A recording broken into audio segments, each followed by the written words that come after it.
Are we good? Okay. Alright. We will go ahead and get started. Thank you so much for being with us today, especially on such short notice. We will be very, very brief. My name is Yandari Chatwin. I'm the district spokesperson, and I'll be happy to take questions after the statement. Today you're going to hear from our board president, Melissa Ford. She is accompanied by our board vice president, Nate Salazar, board member Mohammed Baid, and our superintendent, Larry Madden. So I'll turn the time over to board president Ford. And again, I'm happy to answer any questions after she delivers her statement. Thank you.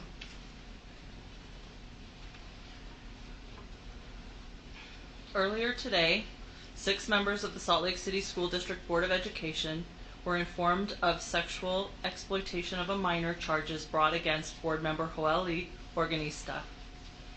As individual school board members, whose duty it is to protect and enrich the lives of children, we condemn the crimes of which Mr. Organista has been accused. To engage in any such conduct or to exploit or endanger any child is indefensible. According to the information we have received from police reports, it appears Mr. Organista has admitted to engaging in some of the activities of which he has been accused. Therefore, Mr. Organista has been asked to resign from the school board, his school board seat effective immediately. Per board policy, Mr. Organista will not be allowed on school district property, and he will not be allowed to attend any school or district-sponsored events, including graduations. Thank you. Like I said, it'll be very short, but if there are any questions, I'm happy to take them. And if not, that's okay too. So you've asked him to resign. Can we switch the mics over to Yandri?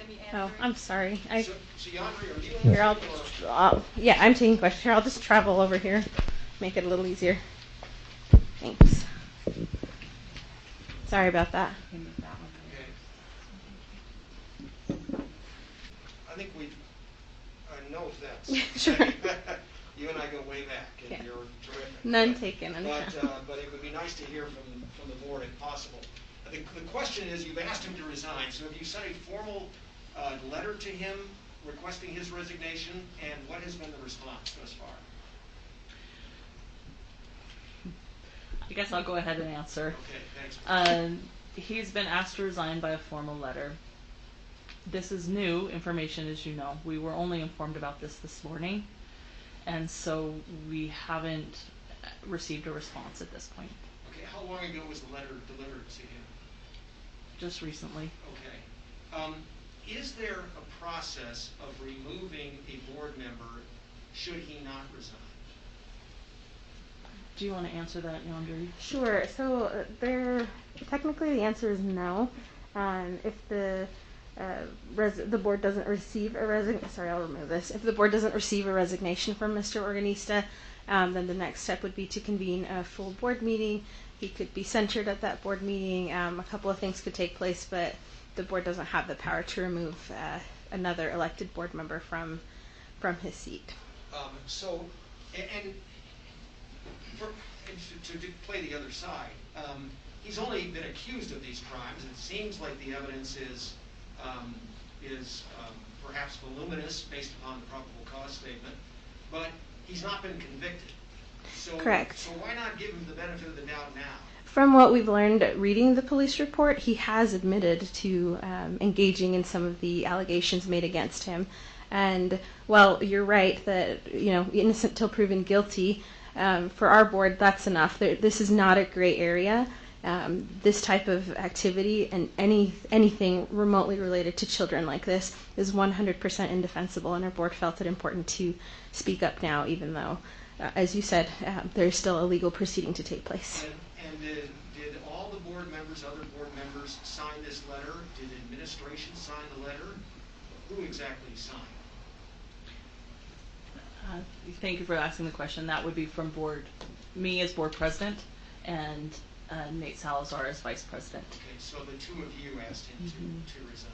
So it's board leadership who submitted that letter. So, a quick question: Is the school district or the school board going to launch its own investigation to find out if any of the students were victims here? I think we need to wait to hear more from the legal investigation. If we'll provide any information that they need from us in order to pursue justice. And of course, if there are students who have been impacted, we're ready to have resources available to support them through this process as well. So your school district, you deal with children every day. What is your reaction to this, and what is your message to parents who are obviously going to be very shocked by it? Yeah, our reaction to this is that this type of behavior is 100% unacceptable, which is why board leadership has acted so swiftly in calling for Mr. Organista to step down from his board seat. But to parents who don't think that's enough, I mean, what do you want to say directly to them right now? We're waiting for the legal proceeding to take place. That's out of our hands to determine, in terms of a legal consequence, what will happen. But what is within our power and within the board's power as our leaders, our elected leaders, is to ask for him to step down and to lead forward and make it explicitly clear to parents that we will not tolerate this type of behavior from anyone who is supposed to be leading our children. What was Mr. Organista's access to children as a board member in terms of his duties? That's a great question. On occasion, board members are able to visit schools, and in the COVID year, this has been a lot more limited. Mr. Organista just started his term in January, so really very limited, but I know he has been able to attend a few school functions, always in the presence of other board members and other administrators, but as much access as could have been possible in a year where we were mostly remote during the COVID pandemic. So if parents or students, has anyone come forward today that belongs to the school district to report an allegation against Mr. Organista? Not to us, but I couldn't speak to who law enforcement may have spoken with today. The AG's office told us that, as far as they know, he doesn't have victims in Utah, like apparently kid he was chatting with was apparently out of state. And but kind of going back to, I think Vlad asked this question. Do you have any? Do you plan to investigate whether or not he did use his position of power to contact maybe members or kids inside the district? I think you might be hitting my recorder. So. Oh, I'm so sorry. Back it up. I will move my hand over here. As I mentioned before, we will do anything that we can to support the law enforcement investigation. They're the ones tasked with looking into this in a broader capacity, and we're here to support any information that they might need, access to devices or accounts or anything like that. We're happy to provide that because this is a matter that deserves to be looked into fully. For any of the board members, I mean, you hear allegations like this, it would be disturbing for literally anybody that you'd ever hear. You sat next to him, you're all about helping kids. I mean, would any of you be willing to just react to hearing this news, just as a human and someone you served on the board with? Well, my friends, I don't know where to start. First of all, as a parent, as a new elected board member, my heart is shattered to pieces. And I wish there are certain words that I can put together to express how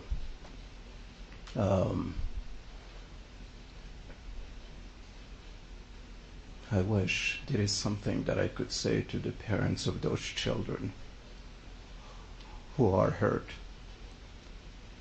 and to the parents who have trusted us with making sure that their children have a great education. The only thing I can tell them is we are parents, we are uncles, we are cousins, and some of us are grandparents. And our heart goes to those children, goes to the families.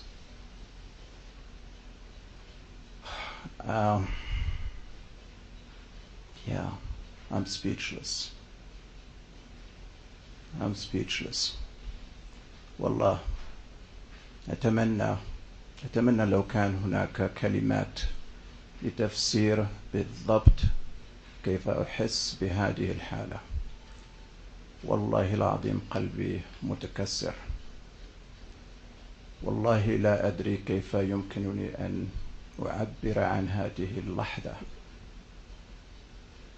وأود أن أعتذر لكل العائلات ولكل الأطفال لأننا نعتذر كثيرا، والله نعتذر كثيرا على هذه المأساة.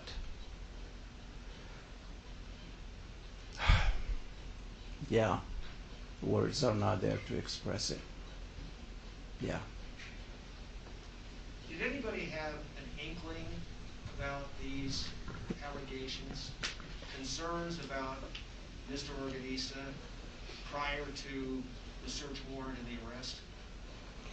No, which is why this came as such shocking news this morning to all the board members, and I know to myself as well. Did anybody view his interactions among children? Say that again? Did anyone view his interactions among children? Are you asking if he was supervised when he was around children? I'm asking if anybody, as a board, did anyone see, witness, was able to see what his interactions among children seemed to be? Probably on a very limited basis. I know we had an event a couple of weeks ago at one of our middle schools. We had a couple of our board members there. So it probably at a very limited capacity. Again, this hasn't been a year where we've been able to be in our schools a lot, unfortunately. So there hasn't been a lot to observe. And Mr. Organista has only been a member of our board since January.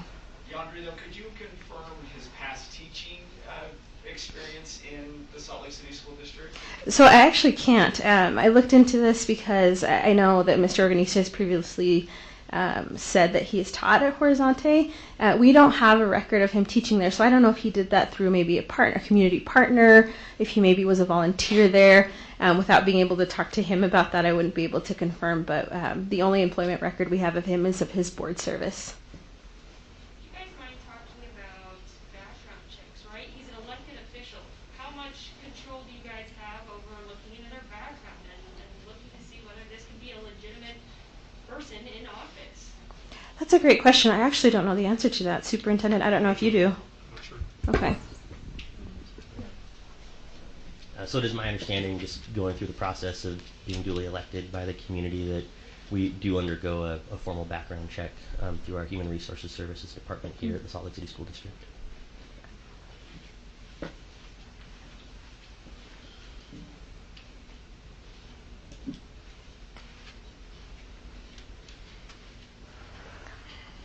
Any other? Oh, go ahead. If parents or students are concerned and they have information for police, who should they contact? This was investigated by West Jordan Police, but your students would live here in Salt Lake City boundaries. So I'm just wondering, what is the information for parents if they have concerns or information to share? In terms of which police department to go to, that's a great question. I'm happy to look into that, and I'll send information to you after for your story, lad. If they do have students who are needing support, though, they're welcome to talk to their teacher, a school counselor, and administrator, and we'll connect them with the correct resources that may be able to support them and their family if they need that right now. Thank you. Brian kind of asked this earlier, and I want to circle back to make sure I understand it clearly. Kind of what's the next step here? You've written a letter, you have to wait for a response, and then, what kind of happens after that, whether you get a response or not? Is there someone who can take us through that process? Yeah, so waiting for a response is the next step.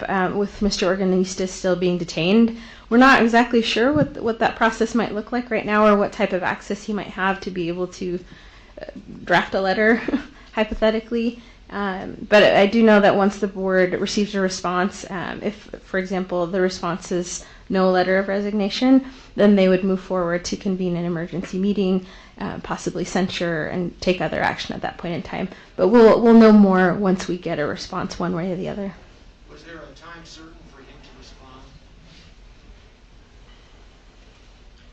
So we asked for a response by tomorrow, By tomorrow. but we didn't put a time certain on it, just asked for it to be tomorrow. I see.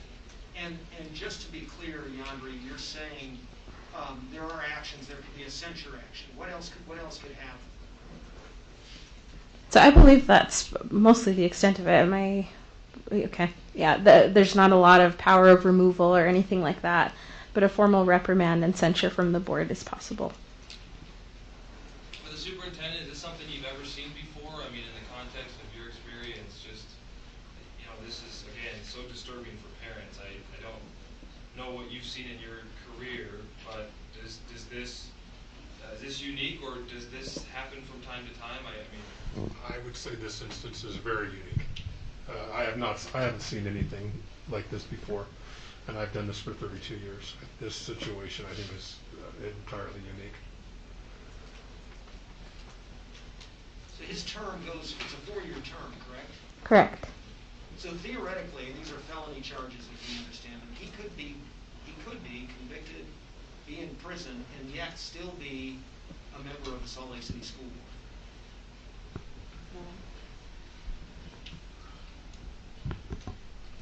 I want to be careful to make sure I'm accurately relaying what I understand to be true. Once he's actually convicted of a felony, there's a different process in terms of a policy for removal.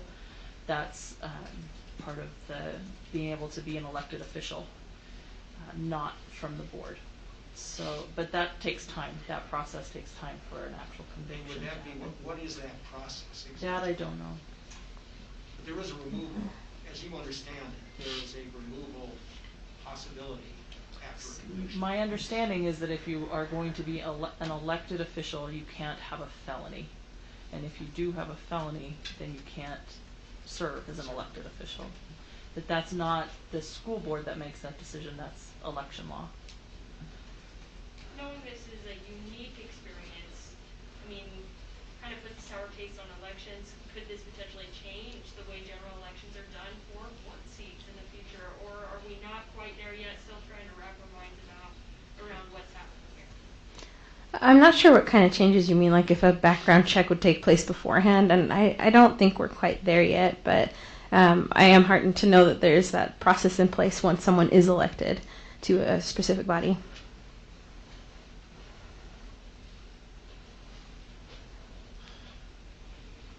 Excuse me, Yandery, can I ask a question in Spanish? Claro. Sí.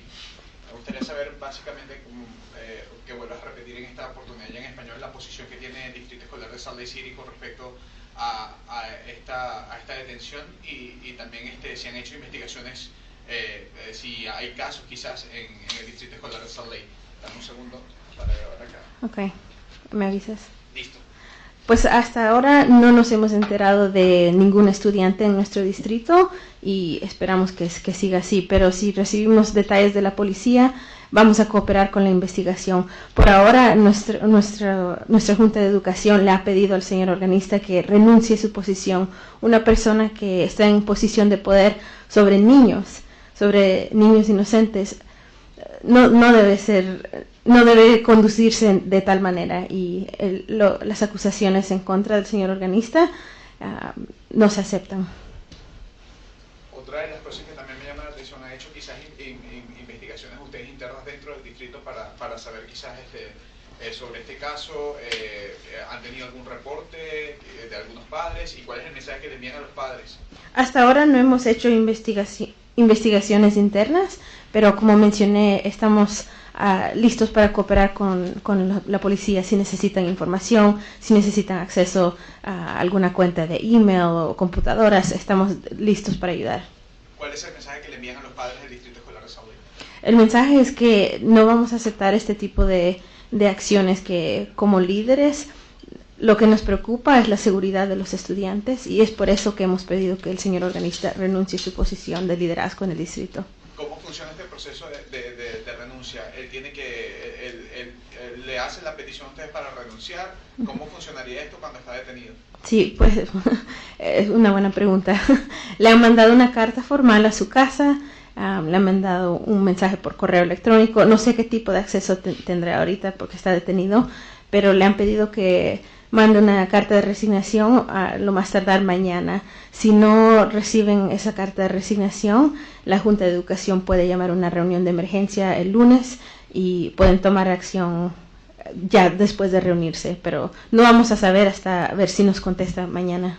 O sea, posteriormente que él recibe esa carta y no obtener respuesta, ustedes hacen una junta para ya destituirlo de su cargo.